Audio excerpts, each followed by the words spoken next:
Olá, boa tarde a todos, sejam bem-vindos. Cá estamos nós, mais um sábado, pessoal aqui da loja Teosófica Estrela do Norte, para palestrar com vocês.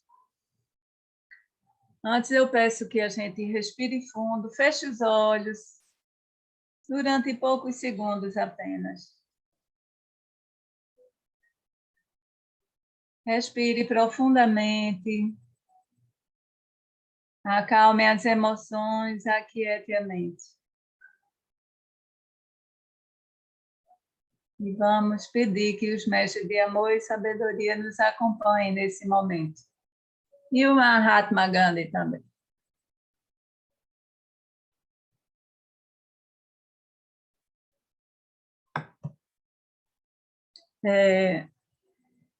E a gente às vezes fica pensando, por que falar sobre Mahatma Gandhi, né? Numa loja teosófica. Mas é porque a prática da vida dele foi uma verdadeira síntese, sabe? Do que significa a vida espiritual com a vida material.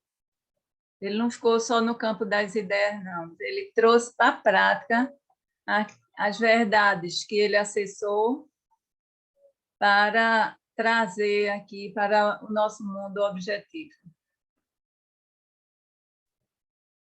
Sim, e eu quero dizer que a maior parte desses textos aí, dos slides, são do livro Mahatma Gandhi, o apóstolo da não violência, do Huberto Roden, esse grande educador, filósofo brasileiro. É o meu preferido em questão de biografia. Então, ele começa, inclusive, com essa frase: a humanidade conhece alguns místicos e muitos políticos, mas um político místico ou um místico político, isso é assaz estranho e, à primeira vista, talvez impossível. Isso quer dizer que, nesse nosso mundo, a gente tem essa divisão de pessoas que seguem no campo da política e outros que seguem no campo do misticismo, né, da espiritualidade. Eles ficam fazendo essa dicotomia. Mas aí o que acontece com Gandhi, ele vivendo a sua experiência mística e sentindo a legitimidade e a verdade dela, ele transpôs isso tudo para a sua prática vivencial. Ele nasceu no dia 2 de outubro de 1869, em Porgandá, na Índia. Então, ele estaria aniversariando hoje, se ainda pudesse estar vivo. A família dele era de uma classe de comerciantes, e o pai dele chegou a ocupar posições assim relevantes, políticas, né? Posição assim de governança, né? Na província. A mãe dele era extremamente religiosa, sabe? E ela foi através dos lábios dela que ele começou a ouvir a história do Bhagavad Gita.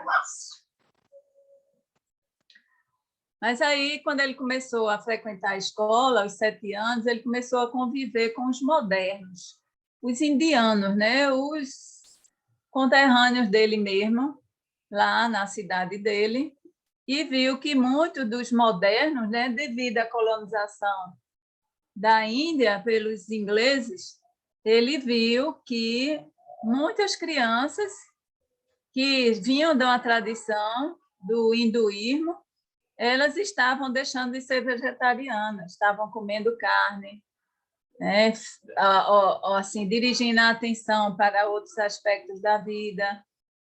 E ele se interessou por aquilo, né? Aos 13 anos de idade, ele se casou com Kasturba, né? Ela também tinha 13 anos, e foi nesse momento da saída dele da infância, entrando na puberdade, na adolescência, né? que ele viu assim como a sexualidade dele era tão intensa, né? Então, foi algo assim que também manteve ele meio fora do foco da vida espiritual, né?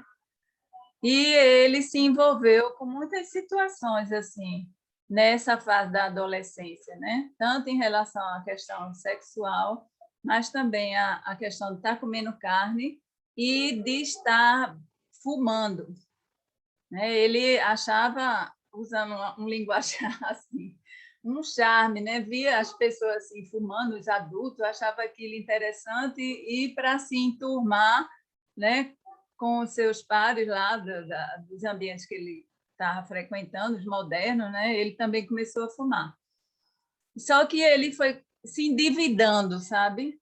Ele não trabalhava, né? Então, para adquirir essas coisas, ele tinha que ter dinheiro. E ele chegou a roubar, né? De dentro de casa mesmo, algumas quantias e ficou endividado lá fora, porque não estava assim suprindo, né, o consumo que ele tinha do cigarro. Teve certa ocasião que ele estava tão assim, ele estava assim tão, como direi, perturbado com essa situação, sabe? Dele estar endividado por conta disso, que ele, sem querer pedir dinheiro ao pai, ele pegou uma corrente de ouro do irmão e retirou um elo de ouro e levou para quitar essa dívida que tinha, né, com esses comerciantes. Mas ele sentiu assim um arrependimento tão grande, sabe? Ele ficou realmente assim cheio de remorsos, porque ele foi criado na tradição e então ele resolveu assim se afastar definitivamente dessa maneira de viver, né? E ele queria contar ao pai, mas ele estava se sentindo tão envergonhado de encarar o pai de frente, né, que ele achou que o melhor seria ele escrever uma carta relatando tudo o que ele vinha fazendo às escondidas e pedindo ao pai que podia assim puni-lo da maneira adequada e ao mesmo tempo que o pai não se sentisse culpado pelo que ele tinha feito, né? E que ele estava disposto a receber de bom grado toda assim a penitência que o pai iria lhe passar. Então, na ocasião, quando ele se dirigiu ao pai, o pai estava até adoentado, deitado numa cama, que na realidade era uma prancha assim de madeira, né? Recostado lá nos travesseiros. Então, ele chegou, trêmulo, entregou a carta ao pai e se sentou de frente dele. E o pai, então, abriu a carta e, à medida que foi lendo, ele foi se erguendo e se surpreendendo, né, com aquela história todinha que o filho estava contando das coisas que havia feito e que ele nem a mãe, né, a esposa dele, estavam sabendo. E depois ele se recostou, as lágrimas escorrendo pelo seu rosto. E Gandhi, então, também as lágrimas de arrependimento escorrendo pelo rosto. E o pai, então, depois que leu a carta toda, fechou a carta, fechou os olhos, ficou um tempo como que meditando, e após isso ele pegou a carta e picotou, rasgou a carta todinha. Gandhi ficou muito surpreso, sabe, com essa reação do pai, porque ele achava que o pai iria falar alto, ia lhe repreender e passar um castigo assim bem forte, né? Como aconteceu em outras situações até assim mais simples. Mas nesse momento ele disse que percebeu que o pai se deu conta da sinceridade daquela confissão, sabe, que ele estava fazendo e que esse propósito que ele fez de ser honesto, então já valia, já era a sua própria penitência, né? Esse propósito que ele assumiu.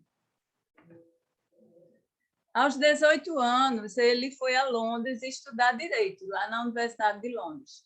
A mãe dele ficou assim muito apreensiva, né? E não queria que ele fosse, a princípio não queria que ele fosse, mas depois permitiu. Mas para isso, para ela ficar sossegada, ele teve que fazer um voto tríplice à sua mãe. O primeiro é que ele não ia ser promíscuo, ia se assim abster de estar fazendo sexo. O segundo é que ele não ia ingerir bebidas alcoólicas. E o terceiro é que ele não ia comer carne. Nessa ocasião, nesse período que ele passou em Londres, durante o curso, a esposa dele não o acompanhou. Ele ficou só. Né? E as dificuldades iniciais assim foram grandes. Os primeiros meses foram profundamente difíceis por conta de alimentação, moradia, a cultura, né, totalmente diferente da deles. As roupas, ele teve que usar os trajes, né, apropriados da ocasião, principalmente por ser aluno de direito, era terno completo, com gravata, com colarinho, né, a camisa com colarinho, com gravata e chapéu, que era uma coisa que ele não gostava, usar o tal do chapéu. Mas depois ele se adaptou. E ele, querendo se entrosar com os colegas e o pessoal, ele mesmo se matriculou em aulas de dança, de violino, de francês. Mas foram poucos meses, porque ele percebeu e convenceu-se que tudo eram adulterações de sua natureza simples, além de lhe roubarem parte do tempo necessário para seus estudos. Aí, como foi que ele se arranjou? Depois de muito pelejar, ele conseguiu um quarto, alugou um quarto, onde ele mesmo fazia a sua própria comida, que era vegetariana, né? E como ele manteve a palavra aí, né, no seu voto à sua mãe. E também ele encontrou uma casa que só se via dieta vegetariana, então ele pôde fazer umas alimentações assim mais fartas. Lá em Londres, ele começou a ler o Bhagavad Gita, o Luzeiro da Ásia, que as traduções do Mr. Edwin Arnold, e a Bíblia, mas principalmente os evangelhos. O Bhagavad Gita, como eu disse no início, a sua mãe é quem lia para ele, né? No início, quando ele era criança, né? Mas lá em Londres ele teve a oportunidade de conhecer dois irmãos que frequentavam a loja teosófica Blavatsky, lá de Londres, e, ao saberem que ele era indiano, aí falou do Bhagavad Gita e o convidou para, junto com eles estudarem. E ele aceitou. Então, esses dois irmãos, junto com Gandhi, eles se reuniram e ele leu todo o Bhagavad Gita. E ele gostou dessa assim tradução e dessa versão, vamos dizer assim, do senhor Edwin Arnold. E esses mesmos irmãos, também sugeriram a leitura da Bíblia, que ele só ouvia falar, né? Porque lá na Índia, com a conquista, né, da Inglaterra, lá colonizando eles, foram muitos missionários cristãos, mas ele nunca tinha aberto a Bíblia.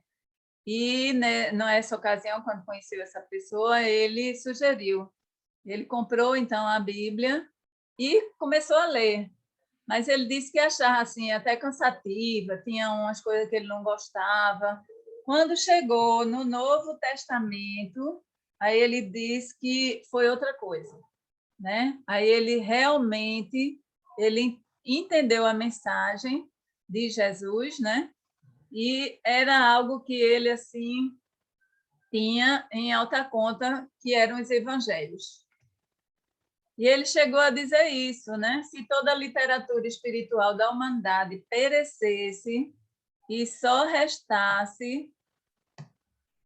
se salvasse o Sermão da Montanha, nada estaria perdido.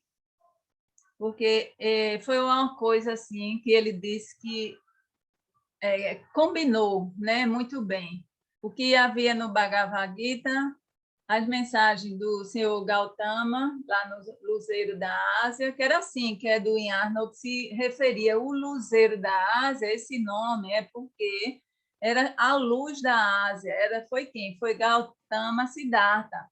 Então, ele chamava o Luzeiro da Ásia ao senhor Buda, né? Então, ele disse que nada estaria perdido se toda a literatura espiritual fosse destruída, se só restasse o Sermão da Montanha. Então, ele lendo esses livros, né, religiosos, ele convenceu-se que a verdade ela não tem partido, nem credo. Ninguém é dono da verdade, nem possui o monopólio da mesma. A verdade é como a luz, a vida, o Espírito, o próprio Deus. Aí ele não dizia assim, Deus é a verdade, ele dizia assim, a verdade é Deus. Né? Porque ela, quando ele fala assim, luz, aí ele faz até uma analogia com os elementos da natureza, porque a terra, a água, o ar, eles podem ficar poluídos, mas a luz não. Onde adentrar a luz, ela é sempre pura. O seu retorno à Índia, né? Quando ele terminou os estudos, se tornou, né, doutor em Direito, ele voltou para a Índia. E uma coisa que eu esqueci de dizer, quando ele partiu para a Inglaterra aos 18 anos, a esposa dele, a Kastuba, ela estava grávida. Então, ele não chegou a acompanhar, né, a gestação, nem o nascimento do seu filho. Quando ele retornou, o filho já estava com 3 anos de idade. E também, infelizmente, a sua mãe já havia falecido. Ele sentiu angústias, inquietações. A sua alma mística estava semidormente. Ele ainda não havia descoberto, né, o seu dom e mais ainda a missão a que ele vinha aqui cumprir aqui na Terra, né? Aí tem gente que escreve assim muitas coisas, coisas negativas mesmo dele, né? E fica pensando uma frase aqui, outra ali, isolada do contexto todo. Mas aí a gente se lembra da borboleta, né? Que antes de se tornar esse ser tão lindo, colorido, leve, livre, ela passa por aquelas fases, né? De ovo, de lava, de lagarta, de crisálida, para depois, então, ir romper ali em toda a sua beleza, né? O mesmo aconteceu com Gandhi, o mesmo aconteceu com outros mestres também. Existe uma fase assim em que eles ainda estão atordoados, sabe? Porque o espírito, mesmo sendo grande, ele sofre um restringimento muito grande quando entra na materialidade. Então, o período na África. Em 1893, aos 24 anos, ele viajou ao sul da África para resolver um processo. Era uma empresa da Índia e tinha um devedor lá na África do Sul, remisso, que estava sem pagar, então ele precisou ir para lá. Inclusive, assim, ele trabalhava com o irmão mais velho dele, né? Mas aconteceu que o homem põe e Deus dispõe. Ele permaneceu mais de 2 décadas lá, no país sul-africano. Dessa vez, a sua esposa o acompanhou e o seu filho. E foram lá, foi lá que nasceram os seus outros filhos, né? Ele teve 4 filhos, todos eles do sexo masculino. Ele realizou trabalhos educativos, fundou a colônia Tolstói e abriu um jornal. Alguns dizem que era uma revista que ele coordenava, sabe, todas as edições. E uma coisa que ele falou que é muito importante é que ele teve que educar-se plenamente a fim de poder educar os meus educandos. Então, ele dava aulas tanto para criança como para adultos. A maioria dos adultos eram analfabetos. E o trabalho dele foi com os imigrantes indianos e também de outras localidades. A primeira grande batalha a favor dos direitos dos oprimidos e da dignidade humana. Então, Gandhi revoltou-se, mas a seu modo, de acordo com os sagrados princípios de Ahimsa e Satyagraha. Então, ele, quando chegou lá, na África do Sul, por exemplo, existia o apartheid, né, que foi até bem pouco tempo, e o que acontecia, ele não podia andar nas calçadas, não. As calçadas eram só para os brancos, ingleses, né? E ele enfrentou, sabe, com coragem, sem medo de apanhar nem nada. E teve uma situação lá desse passaporte, né? Se não tivesse um determinado passaporte, ele não entrava em certas regiões e áreas lá da cidade. E também teve uma coisa que foi assim bem crítica, né? E tanto é que houve uma reunião lá, ele convocou as pessoas e todo mundo levou o seu passaporte, ele colocou o seu passaporte, depois de fazer um discurso na fogueira, e outras pessoas foram colocando, e então os guardas do Império eles foram se aproximando, ameaçava, e Gandhi não parou, e ele foi, então, ele apanhou, né? Apanhou, sangrou, mas ele não revidou em nenhum momento, e as outras pessoas, então, entraram também nessa condição de também queimar esses seus passaportes.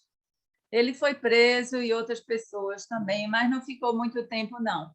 Foi pouco tempo, e o que veio depois é que realmente foi consolidando a fama dele, tanto lá dentro da África do Sul, na Inglaterra, é claro, e na Índia. Eles também estavam sabendo dos enfrentamentos que ele estava tendo lá. E ele falou assim, existem 3 formas de enfrentar uma violência: é calar-se, né? E isso é próprio dos covardes, de uma violência, de uma injustiça, é próprio dos covardes. Calar-se aqui no sentido de se acovardar.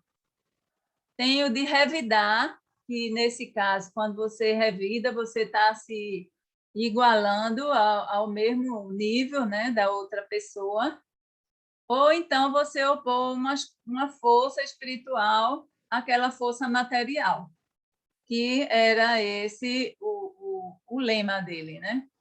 Foi quando começou, então, a desobediência civil, é a resistência passiva. E ele disse: a salvação da humanidade não depende de medidas legislativas nem medidas policiais. Essa frase aqui, eu acredito que todo mundo já leu por aí, é do mestre, do Mahatma Gandhi, né? Seja você a mudança que quer ver no mundo. Então, quando a gente está insatisfeito com alguma coisa, a gente geralmente só faz apontar, criticar, falar. Então, a gente que tem que operar as mudanças que quer conseguir no mundo. Quando a gente sabe que as causas materiais elas desencadeiam efeitos materiais. Quando a causa é espiritual, desencadeia os efeitos espirituais. Mas quando a pessoa tem uma causa espiritual e potencializa ela através da sua vontade, então ela é capaz de transformar materialmente a sua condição ali do seu mundo. Fenomenal. Essa colônia do Tolstói, ela tornou-se um centro de peregrinação. Então, muitas pessoas da África do Sul e de outros lugares iam lá a título de receber conselhos, orientações, e ele discursava e dava aulas.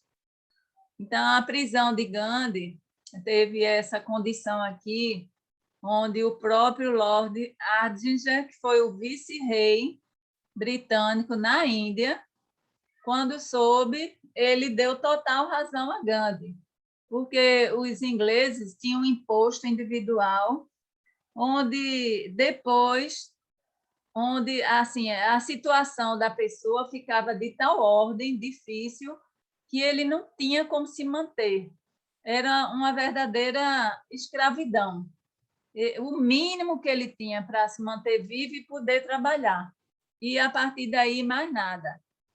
E a outra condição que gerou uma grande revolta, inclusive com a participação maciça dos trabalhadores das minas, que lá tem muitas minas de carvão, de diamante, foi o seguinte: os missionários católicos, através, né, do seu poder, poder mesmo, eles assim incutiram nos governantes que deveriam só considerar os casamentos cristãos, né? Quem quisesse ser considerado casado, né, teria que mudar de religião para se converter e ter reconhecido a sua condição legalmente, porque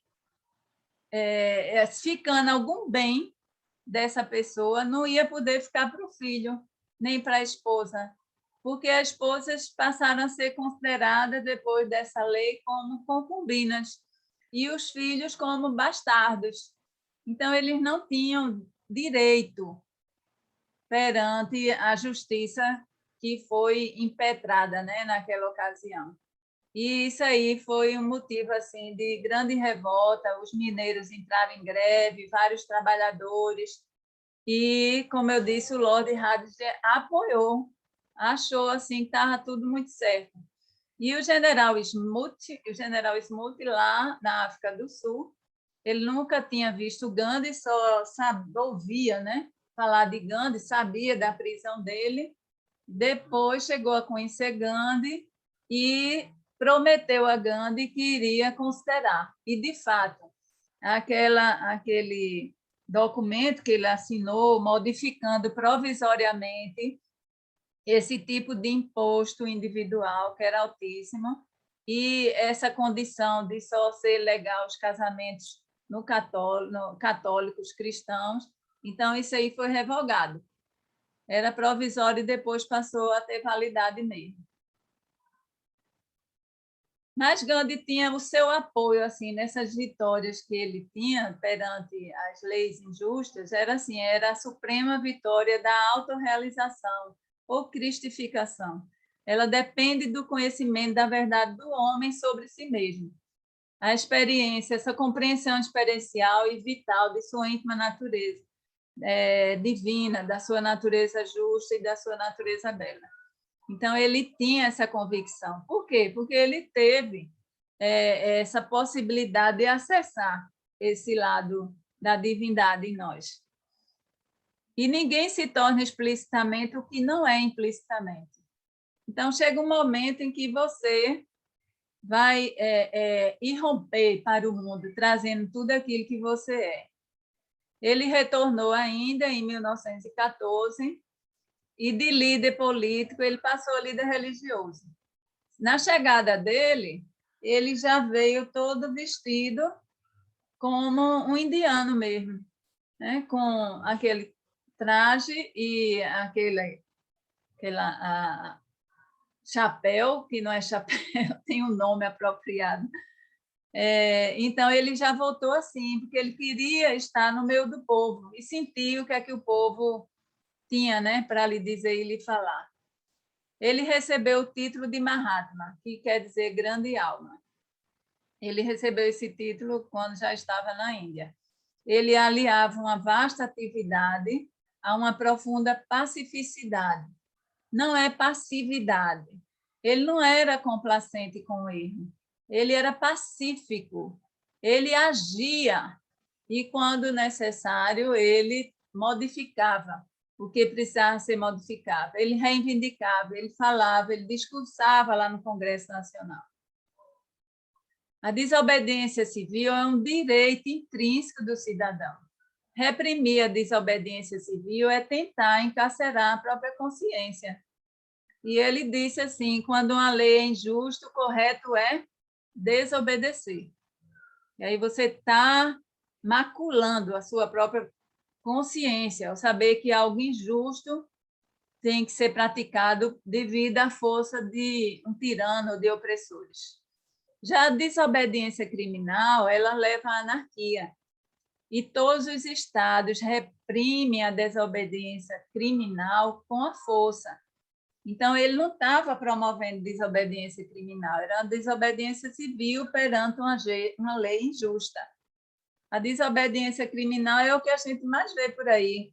É quebrar vidraça, é interromper trânsito, é queimar pneus, tantas e tantas coisas, né, que existem por aí. E o Estado não pode ficar inerte, né, diante disso. Então, eles, para reprimir essa desobediência criminal, violenta, eles precisam usar a força.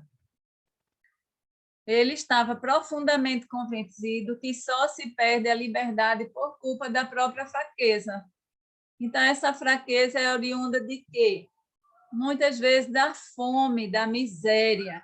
A pessoa fica sem recursos até orgânicos para reagir a determinadas situações. Já vem passando fome da infância, já nasce um ambiente opressor e não se dá conta, acha ruim, mas não entende como é todo o sistema. Então, a própria fraqueza da pessoa é que o leva a isso. E que ninguém é obrigado a colaborar para a sua própria ruína e sujeição. Que esse é um argumento, né? Que muita gente usa, por exemplo, quando para negar o teste do bafômetro. Né? Não, eu não vou criar provas contra mim mesma. Né?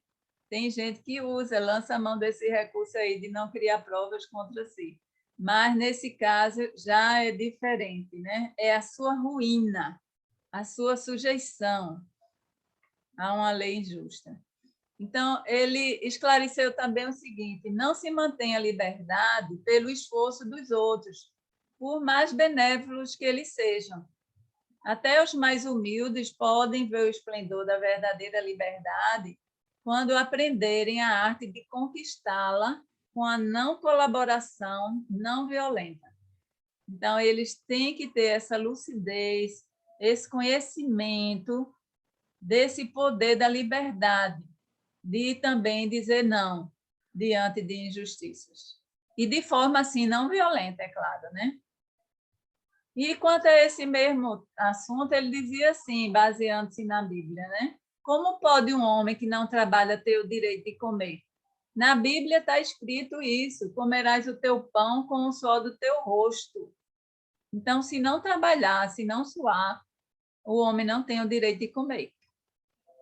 Trabalhar para ganhar o próprio pão é uma verdadeira bênção. Não é destruindo alguns milionários que acabamos com a exploração, mas eliminando a ignorância dos pobres e ensinando-lhes a não colaborar com seus exploradores. Assim converteremos até os exploradores e, finalmente, levaremos uns e outros a viver como sócios, em pares condições. O capital em si não é o mal. Mal é o uso errado que dele se faz. É o poder, né, na mão de poucos. Ele defendia muito a democracia. E quando ele estava na Índia, no seu ashram, que hoje virou como que um tipo assim de patrimônio nacional, ele se dedicava à meditação, à contemplação, à concentração mental, vida agrícola, trabalhos manuais e reuniões cultuais. Cultuais, não culturais. Então, eram cultos que ele realizava lá dentro do seu ashram. Ele dedicava a primeira hora do dia, que era o nascer do sol, à meditação. E a segunda-feira toda, ele também era só para meditar. Ele tirava esse dia totalmente para meditar. Sua participação na política nacional e internacional assim foi marcante, né? E ficou conhecido como Faqih Seminu, porque era assim que ele frequentava os palácios dos príncipes, dos nobres, lá na Europa, principalmente em 1931, quando ele esteve lá visitando, fazendo uma peregrinação e indo falar com os poderosos, né, lá do Império Inglês. Teve a Marcha do Sal, porque foi outra arbitrariedade, né, que os ingleses cometeram. Em 1930, eles assim, subtraíram o direito, né, do indiano produzir o seu próprio sal. Então, eles fecharam as minas de sal, impediram as pessoas de irem ao mar para extrair o sal da água, porque tinha as minas de sal também, que floriam assim da terra, né? E tinha a água do mar salgada, né? Então, o sal passou a ser exclusividade do comércio dos ingleses. E, em vez de custar, fazendo uma comparação, R$ 1 o quilo do sal, ele era vendido 24 vezes mais caro, era como se fosse R$ 24 o quilo do sal. E isso era impossível para os miseráveis, né? As pessoas comuns de lá, terem condições de adquirir. Só os comerciantes e as classes mais elevadas, né?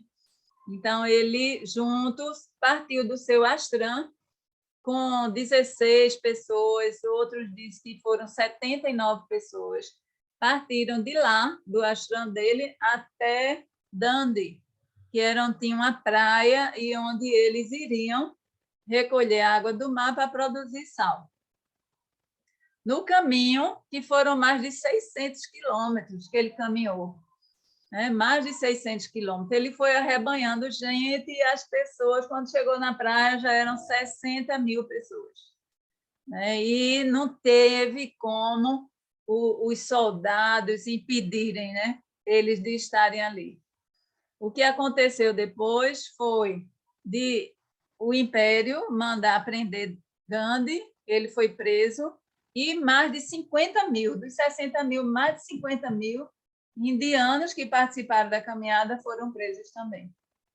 Então, para você ver o absurdo da coisa, né? Seus bens, ele já assim, adiantando assim, quando ele morreu, ele não tinha um palmo de terra. Esse ashram não era dele. O leite de cabra que ele bebia, todo dia ele bebia um copo de leite cru de cabra. A cabra também não era dele, era de um senhor que, depois que Gandhi morreu, ele foi lá e pegou a cabrinha dele. As únicas coisas que ele deixou foram o óculos, o calção dele, né? Parece uma fralda, o cajado e a sandália. Foi tudo que ele deixou em vida.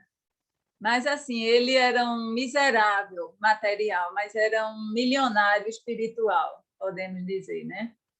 A sua linha de conduta, ele sempre foi assim, o defensor máximo da liberdade do seu povo.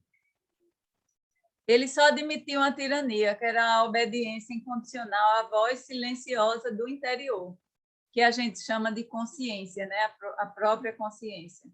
Quando a consciência dele, ou essa voz silenciosa do interior, né, dizia alguma coisa assim no seu pé de ouvido, ele obedecia sem vacilar. Teve uma pessoa, então, que sugeriu ele abandonar o mundo profano, o mundo político, né, essas lutas todas, que ele se recolhesse à vida espiritual, né, que ele fosse para uma caverna. Aí ele disse assim, eu trago essa caverna dentro de mim. Sempre que eu preciso, eu me recolho dentro das minhas cavernas. E a gente pode considerar uma caverna mesmo, né? O nosso coração, ele tem 4 câmaras, 4 cavernas. Sempre que a gente precisar, a gente pode ir lá, se recolher, meditar e ver se estabelece um vínculo com o divino. Porque antes de Gandhi, né, existia a sese da deserção. Que assim, quando a pessoa chegava em determinada idade, ele abandonava a vida profana, se recolhia, né, em cavernas ou numa mata ou num deserto, né, e se dedicava à vida espiritual. Já Gandhi não, ele veio trazer essa libertação.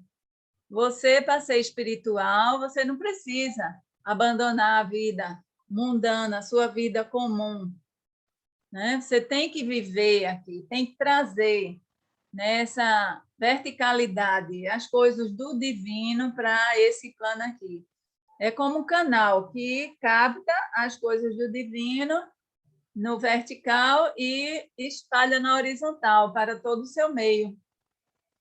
Então, ele veio trazer essa nova modalidade de acesso. Plenamente liberto e livre, é o homem que, depois de se consolidar definitivamente no mundo espiritual, ele volta ao mundo material sem se materializar. O seu reino não é daqui, mas ele ainda trabalha por aqui como se fosse o mais mundano dos profanos. Uma pessoa comum, e a gente nem se dá conta, às vezes. Após se identificar com o seu centro real, com o seu eu divino, ele passa, então, a manifestar essa sua implosão mística numa vasta explosão ética. E quais eram as armas secretas de Gandhi? Ahimsa, Satyagraha, jejum e oração. Então, vamos agora falar um pouquinho sobre cada um deles. Ahimsa. Ahimsa é uma palavra sânscrita que significa inocuidade, inocência, mansuetude. A famosa não violência. Aí ele foi perguntado como é que a gente deve praticar a ahimsa. Ele não fazer violência física, não bater, não machucar, não ferir, não matar. Aí eu coloco assim, até cuidar do outro, né? Não cometer violência verbal. E aqui eu lembro as palavras dos Mahatmas, lá nas cartas do mestre, lá aos pés do mestre. Só falar quando for dizer algo verdadeiro, útil e amável. Essas três coisas juntas. Porque se você for dizer algo verdadeiro, mas de forma grosseira e sem ter utilidade, por exemplo, isso aí já perdeu o valor, você está cometendo violência verbal. Não permitir violência mental. Você está com raiva de uma pessoa porque ele se polarize o seu pensamento, faça feito um equalizador, puxa ao máximo assim para o outro lado, o outro polo. Tente. Não é fácil, não, mas a gente tem que tentar. E mais ainda, não abrigar a violência emocional. Orar pelo outro. Não dirigir nenhuma ofensa, nenhuma palavra, nenhum desejo daquela pessoa se dar mal na vida. E ele falou, para tornar-se verdadeira força, a ahimsa deve nascer do espírito. Não é algo que deva nascer da boca para fora, não. Não é você ser complacente e ser bonzinho, não. Muito pelo contrário. É você ser firme naquele propósito, mas sem revidar no mesmo nível do outro. A benevolência da alma, ela suplanta a violência das armas. A ahimsa integral apenas desobstrui o caminho para que a satyagraha produza seus efeitos onipotentes. Né? Então, a ahimsa, que a gente já acha assim, algo tão extraordinário, tão maravilhoso de ser alcançado, mas ele diz assim, é apenas para desobstruir o caminho, para que esse satyagraha, então, venha e produza seus efeitos.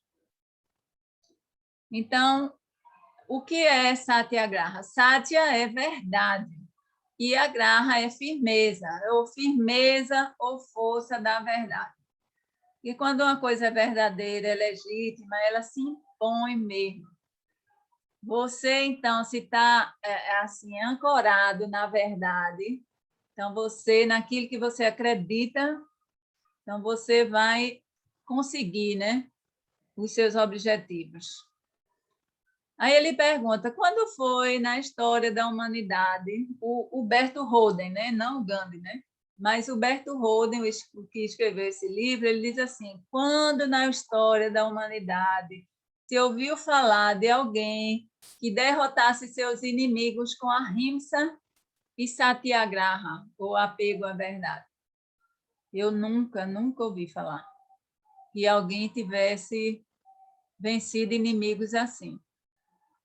Gandhi, ele não recrutou exércitos, ele não comprou canhões, metralhadoras, qualquer tipo de arma para ajudar a conquistar a independência do seu país. Ele apelou silenciosamente para a não violência e a verdade.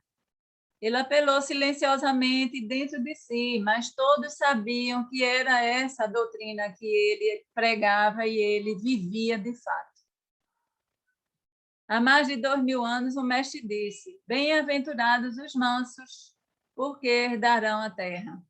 Mas onde estão esses discípulos que tenham vencido a violência pela não violência? Então, no Sermão da Montanha, o que ele tanto admirava, que ele dizia assim: na Bíblia, o coração da Bíblia são os evangelhos do Novo Testamento. E o Sermão da Montanha é a alma dos evangelhos. Então, essa frase aí ficou, acho que introjetou de fato, sabe, na alma dele isso aí. E ele viveu e cumpriu isso aí da forma mais perfeita possível. Disse também o Nazareno: conhecereis a verdade e a verdade vos libertará. Mas quanto de seus discípulos se convenceram de que há maior poder na verdade do que na mentira?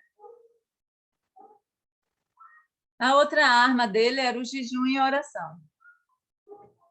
Então, a gente já sabe, assim, a gente sempre sabe, né? Mas assim, a ciência vem e comprova, e faz exames de sangue, faz exames de mucosa oral, onde mostra que as imunoglobulinas estão elevadas, né? Quando a pessoa reza, quando a pessoa assiste até simplesmente um filme que tem uma mensagem boa, positiva, quando são recolhidas as células da mucosa oral, as IgGs estão bem elevadas.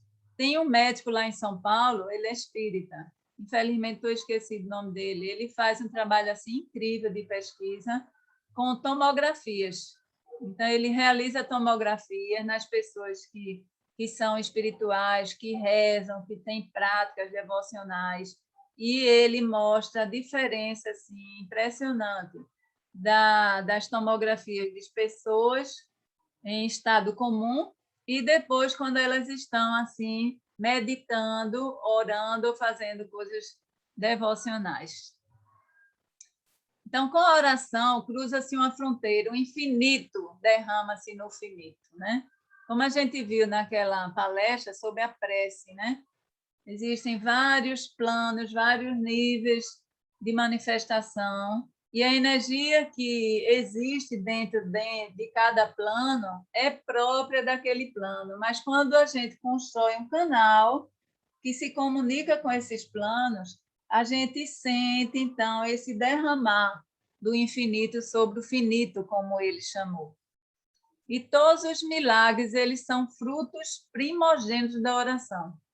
Então, antes de acontecer um milagre, a gente bota milagre entre aspas, porque é milagre porque a gente não conhece, né, como o fenômeno realmente se processou. É milagre enquanto a gente não sabe. Depois passa a ser um conhecimento nosso e a gente aprende a lidar com aquilo de uma maneira habitual. E lá em Mateus, capítulo 21, versículo 22, está escrito: tudo que em oração pedirdes ao Pai, ele vos dará. Então, o Mahatma, como grande conhecedor do Evangelho, principalmente do Sermão da Montanha, ele era um cumpridor. Ele era mais um seguidor de Cristo do que muitos católicos e evangélicos que existem por aí. E o jejum, ele intensifica o poder da oração. Você faz uma abstinência de um determinado alimento, às vezes só de um tipo de alimento, você já começa a ver mudanças. Você tem um propósito, você reza para aquilo, que no caso do Mahatma era conseguir a libertação da Índia e depois foi conseguir a união dos indianos com os muçulmanos lá na Índia.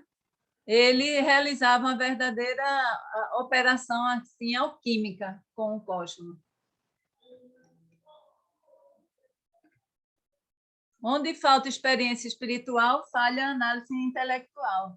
Então, as pessoas que nunca passaram por uma experiência espiritual, e espiritual eu também gosto até assim de aspiar, porque é espiritual, porque não é que seja algo de outro mundo, é tudo coisa daqui, do agora. Agora, tente, faça, pratique, para depois, então, você fazer a sua análise. Tem gente que já vai de chofre, assim, já dizendo que isso é besteira, que isso não vale, só a ciência, ciência. é que é importante e relega isso. Quando a gente mesmo vê que a ciência está cada vez comprovando mais a validade dessas práticas, né? E certa ocasião, quando Mahatma estava jejuando, a Índia já estava liberta, foi liberta em 1947.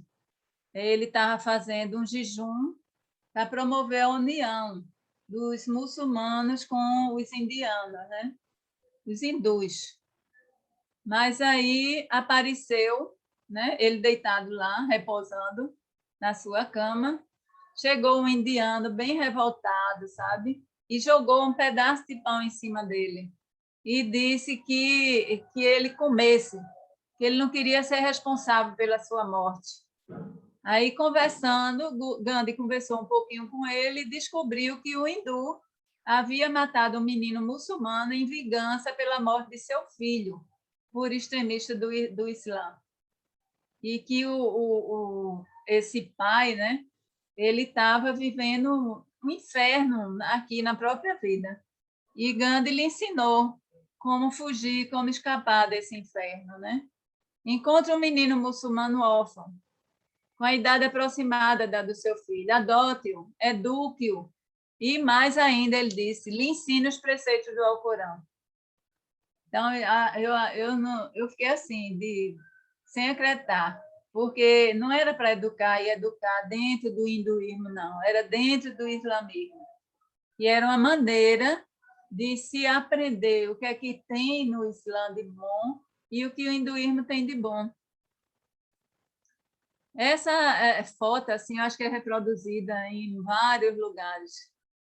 O tear manual, que era utilizado por Gandhi, transformou-se em um símbolo nacional da Índia e atualmente está estampado na própria bandeira do país.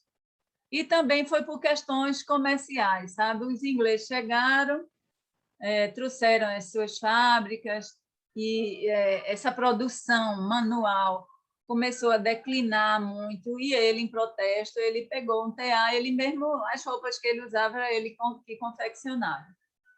Então, a bandeira da Índia, essa do lado direito, é como era em 1947, na libertação da Índia da Inglaterra, e atualmente como passou a ser, né? Eles simplificaram. Naquela época, em 1947 até 1962, foi 57, eles botaram mesmo a figura, né, do tear, mas depois simplificaram, botaram apenas isso. A cor açafrão, branco e verde. E em vez de um tear, eles estão considerando como se fosse um chakra. O Mahatma Gandhi, o voto Brahmacharya. Voto Brahmacharya significa assim, o voto de castidade. Então, vejam bem, a vitalidade erótica sublimada em vitalidade mística. Foi isso, a intenção dele foi essa. Ele fez o voto de castidade aos 37 anos, a fim de pegar essa energia erótica que ele tinha, sublimar em vitalidade mística para conseguir alcançar os melhores resultados possíveis, ter força para enfrentar toda a resistência que havia ali. Ele necessitava da mais alta voltagem espiritual. Ele resolveu potencializar ao máximo a sua vitalidade carnal em vitalidade espiritual. Só que ele não conseguiu, não. Aos 37 anos, quando ele fez os votos, ele só conseguiu mesmo aos 40 anos. E certa vez perguntaram a ele assim, se ele perdoava as pessoas que haviam lhe ofendido, que haviam denegrido sua imagem. Aí ele disse que não tenho que perdoar, eu nunca me senti ofendido, porque o ego é sempre ofensor e ofendido. Nós podemos ter duas atitudes perante as ofensas: a vingança ou o perdão. Mas para Gandhi, o eu divino nada sabe sobre ofensa. O eu divino, essa centelha divina que existe em nós. não sabe sobre ofensa, não sabe sobre vingança, nem mesmo sobre perdão. Ele está liberto do ego vingador e do ego perdoador, livre da viciosidade da vingança e livre da virtuosidade do perdão. E, às vezes as pessoas, infelizmente, é verdade, eu perdoo, mas o ego ainda está ali, naquela pessoa. Está querendo um reconhecimento. E quando a gente quer isso, é porque a gente tem ego. E ele, quando foi indagado sobre se tinha perdoado, ele nem se lembrava, ele disse, não tenho que perdoar. Então, não está em nossas mãos cumprir ou não cumprir as leis de Deus. A nossa escolha se refere unicamente ao modo, não ao fato. Então, as leis de Deus estão aí. E a gente só precisa escolher de que lado da força a gente está. Aí uma pessoa vem e diz, mas, Mahatma, será possível o homem realizar tais coisas? Ahimsa, satyagraha, oração, perder a autoimportância, perdoar, ou nem sequer perdoar, nem se dar conta desse ego perdoador. É possível o homem realizar tais coisas? Ele disse, não é possível. É impossível ao homem, mas é possível ao Espírito de Deus que habita o homem. E todos nós temos esse Espírito, né?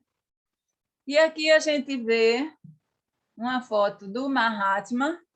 Essa senhora ao lado dele é Annie Besant, né? Uma teósofa, foi presidente da Sociedade Teosófica no Internacional durante alguns anos, depois da morte de Blavatsky.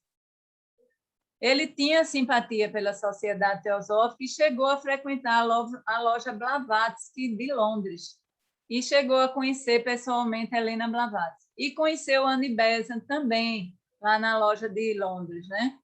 E agora só que vocês veem que nessa época aí, ele já está usando esse tipo de roupa e Annie Besant está bem idosa, né? Então, isso aí deve ter sido já bem depois, lá pela década de 20, 25 e 30, 1920, 1930. Porque na época que ele frequentou a loja Blavatsky, em Londres, ele era bem jovem. Foi durante o período que ele estava estudando. Embora hindu, seu interesse pelo hinduísmo só foi despertado graças a dois teosofistas irmãos que lhe falaram sobre o Gita. Então, isso aqui eu já passei para vocês. E ele fez também, juntamente com esses dois irmãos, a leitura do livro A Chave da Teosofia, de HPB.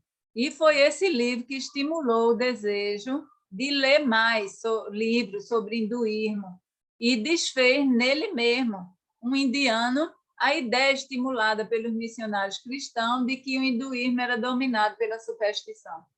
Ele era um grande assim, desconhecedor, né, da sua própria cultura e da espiritualidade, né, que reinava lá na Índia.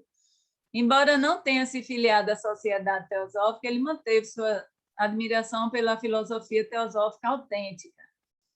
Em 1938, por exemplo, ele prefaciou um livro intitulado A Fraternidade das Religiões, da senhora Sofia Wadia, teosofista da Lutz, não da Sociedade Teosófica, mas da Lutz, quer dizer, Loja Unida de Teosofistas, onde eu só selecionei essas 2 ou 3 frases assim, porque estava falando da fraternidade das religiões, né? Então ele disse: quanta semelhança há entre as principais tradições religiosas da Terra no que diz respeito aos aspectos fundamentais da vida.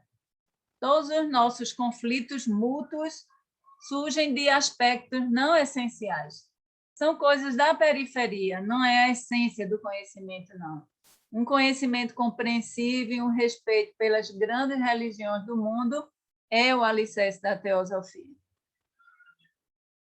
Quando ele esteve na Europa, né, em 1931, já idoso, trajando essas roupas, ele era considerado um homem realista, né? Fora do tempo, fora do contexto, uma figura assim, quase folclórica, mas, ao mesmo tempo, ele era recebido nos palácios, né, pelos príncipes, pelos nobres, pelos poderosos. E ele tentou, na ocasião, quando esteve na Europa, indo à Inglaterra, conversar sobre o processo de libertação, de emancipação da Índia, né? Mas não obteve sucesso nessa ocasião. Ele teve encontro com alguns homens célebres, príncipes. Charles Chaplin era seu grande admirador. Já o Winston Churchill foi ele quem nomeou ele de Faqir Seminu. E, na realidade, em 1931, Churchill nem se encontrou com ele. Ele não quis conversa com o Mahatma, né? Porque não queria perder a Índia, né? Eles não queriam, eles resistiram. Ele escreveu 2 cartas a Hitler, em 1939. A primeira foi assim, mais gentil, né? Ele falando, refletir sobre os atos violentos que praticava. E, ao mesmo tempo, dizendo assim, você é a única pessoa capaz de impedir que ocorra uma guerra. Mas Hitler não ouviu, né? É claro. E uns 2 ou 3 anos depois, ele escreveu outra carta, falando sobre a ahimsa, a não violência, da experiência dele, mas a gente sabe, né, qual foi o resultado. Então, o efeito Gandhi, as influências de Gandhi ainda hoje, no enfrentamento a abusos de poder, na participação não violenta, não confundir a questão da divergência com a pessoa da divergência, isso aí é fundamental. Você divergir do outro na ideia, no campo das ideias, não no campo pessoal. Senão, lá vem briga, agressões verbais e tudo mais. E trouxe apenas 3 grandes líderes mundiais que foram assim modelos, né? Que Gandhi serviu de modelos para ele, que era o Martin Luther King Jr., Mandela e Václav Havel. Foi o primeiro presidente da República Tcheca. E essa frase também, que a gente escuta tanto por aí, é dele, é de autoria do Mahatma, né? Não existe um caminho para a paz, a paz é o caminho. Onde a gente quiser chegar, a gente tem que ir plantando amor. E ele dizia assim, eu não sou um tópico, eu considero um idealista prático. A religião da não violência não é apenas para os rixis e para os santos, é também para as pessoas comuns. E a humanidade só pode ser salva pela não violência, que é o ensinamento central do cristianismo. Aí ele tem essa frase aqui, é bem interessante. Cada um deveria amar seus inimigos a fim de os derrotar. Porque quando um único homem atinge a plenitude do amor, ele neutraliza o ódio de muitos milhões. E, infelizmente, no dia 30 de janeiro de 1948, esse rapaz aqui, um indiano da religião do Mahatma, um hindu, né? Ele deu 3 tiros no peito do Gandhi e faleceu poucas horas depois. Antes, teve o tradicional cumprimento, namastê, e quando o rapaz atirou nele, ele só repetiu assim, Rama, Rama, Rama. Ficou repetindo Rama. Rama quer dizer Deus, Deus, Deus. O seu enterro assim foi algo assim nunca visto até hoje na Índia. Foram mais de 2 milhões de pessoas. E, seguindo a tradição, o seu corpo foi cremado e depois as cinzas jogadas no Rio Ganges. Foi luto mundial, né? A humanidade provou que, através do seu espesso e inegável materialismo, ele transluz o seu misterioso idealismo espiritual, que sofre de nostalgia do divino. As pessoas do Oriente ao Ocidente já conheciam Gandhi, sabiam da luta dele, sabiam da libertação da Índia, o que ele estava tentando fazer, unificar os muçulmanos com os hindus, com os hindus, mas, infelizmente, as coisas chegaram a esse ponto, né? E Einstein, assim, 8 anos, né? 9 anos antes dele morrer, Einstein falou assim: é um condutor de seu povo, não apoiado em qualquer autoridade externa. Futuras gerações dificilmente compreenderão que tenha vivido na Terra em carne e osso um homem como esse. E nem precisa ir longe, né? Futuras gerações, a gente já escuta, a gente abre assim um site, vai escutar alguém falar sobre Gandhi, e lá vem um monte de coisas, né? Criticando, falando coisas indevidas. E daqui a algum tempo é provável que diga que ele não é uma lenda, foi um mito, não existe, do mesmo jeito que falam, né, de Jesus. Então, o que ele sempre apregoava era isso, era a fraternidade universal. A fraternidade universal, esse é o objetivo máximo da sociedade teosófica, né? Então, ele dizia assim, as religiões são caminhos diferentes, convergindo para o mesmo ponto.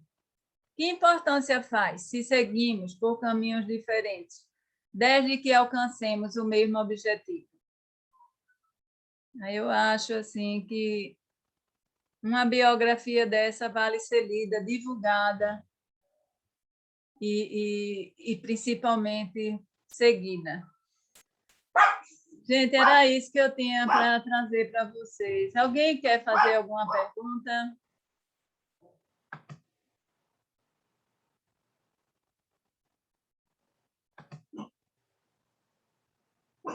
Obrigada. Tchau, tchau.